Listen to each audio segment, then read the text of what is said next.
This is what almost 100 years of the LEGO company's existence has built up to. LEGO has made emoji tiles, and I want to use them on probably the most obvious use case, mechs. This is honestly more of a front to make a video about mechs, but let's get into it anyway.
You guys know I ride for you.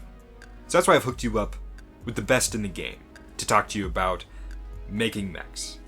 May I present Simon Lowe. Hi, Simon here. Spencer asked me to talk to you about emoji drones. They're fantastic faces and it's a perfect time to build you a little robot. Normally when I build, I actually don't start with the head. I start with the torso. The torso or the body is usually based around either a droid body or a Travis brick. I love these because it allows for many different connection points and allows you to build out the torso. And the torso is kind of important because it sets out the scale for most of the build, despite the fact that usually the torso is covered up by guns, so you can't even see it. So I built this drone last night and I started off with just that, a droid torso.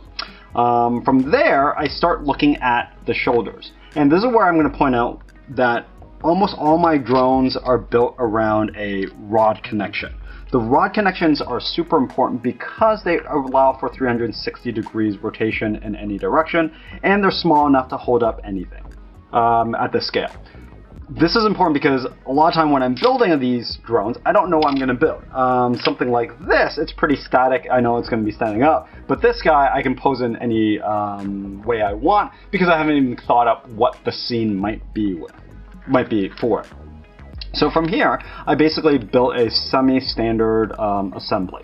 Now, this particular piece is fantastic. It's somewhat new, or not new now, but it's a rod holder, and you can insert a rod, you can rotate this 360 degrees, and it kind of bends. This is fantastic. It's tiny. This is a great piece. Go bricklink some of these. So the arms themselves are fairly simplistic. But then when you start to look at it, you realize the torso is not proportional. So I had to beef it up and basically extend it down. Now the piece I used here was actually the Nixel robot body. I thought this piece would be far more useful. I got a lot, but in the end, I don't use it as much as I should. And usually when I do, I just use it because this texture is neat. From there, this comes to my biggest issue or hardest part for me to build drones is basically the hip/crotch area. This is my typical solution, but as you can see, it's pretty wide and such. How it works, why this is good, is it's a Travis brick with a clip and a tap. Taps are great because it allows for rotation, and because it is a rod connection, allows you to, once again, have that 360 degrees, which allows for a lot of posability in your builds. The newer version of one of my drones actually uses something even better. It uses the Overwatch gun, which is similar to a Travis brick that has two studs on the side, but it's thinner. That plus it's got a weird angle makes it a really fun and interesting build. So for this guy, I'm using the lamp holder, which is also a nice piece. It is thin, it's got 2 studs on the side, as well as you can shove a rod through it. In this particular case, I'm just using it as a stud connection, and as you can see, again, I like the taps because it allows me for more posability. And I finished it off similar to the arms, where I'm using that piece again. That allows you a lot of flexibility to kick and whatever. So overall, the drone's pretty fun. It's slightly bigger than a minifig. I like bigger drones. I feel like they are more menacing, but you can definitely build smaller ones as well. That's relatively posable. I think there's instructions in that somewhere. So yeah, looking forward to see what drones you guys make. Cheers. If you're interested in picking up your own, I recommend just buying them off Bricklink. This cost me $2.50, and you would have to buy quite a few of those $4 packs to get this many, if you're interested in Lego Emoji. This is getting out of hand. I should probably get to sorting at some point. Ah, that's better. Just a new area. So I ended up making 2 guys here. I was originally going to make 3, because, you know, that's a nice 3 number. But I guess my attention span is too short for even emoji tiles, so I'm going to go work on some new stuff right after this. To start with, this guy's got a lot of posability. That was really my primary objective here, was to use some of the piece recommendations that Simon made, and really the reason that he's all black here is because I wanted to use a bunch of these new cool pieces in black that I had to try and put a joint wherever possible. His arms can move about with only a little bit of restriction around this like train thing piece, but I really liked this piece. This was one of the places that I started because I thought it gave him like a really natural looking like shoulder structure there, which isn't really latched in. It just kind of gets held down by this robot hand that holds up the head. One thing that can definitely add a lot of character to your mechs is making the head rotate. I think that turns this guy, as well as this guy, into beings with just a little bit more emotion whenever they go off to do whatever killer robot mechs do, you know? He kills, but he doesn't want to. I was actually quite happy with the way this like hip piece here stuck in. I've been using these 1x brackets a ton lately, these ones right here, which are relatively new, and I just got a handful of them, and they are useful all over the place, such as sticking this guy right in there. You can make him do all kinds of stuff if he's got like the proper balance, or if you have an attachment mechanism for the feet. You know, he can even kind of sit on stuff like that. It's almost like he has a soul. This guy's a different story.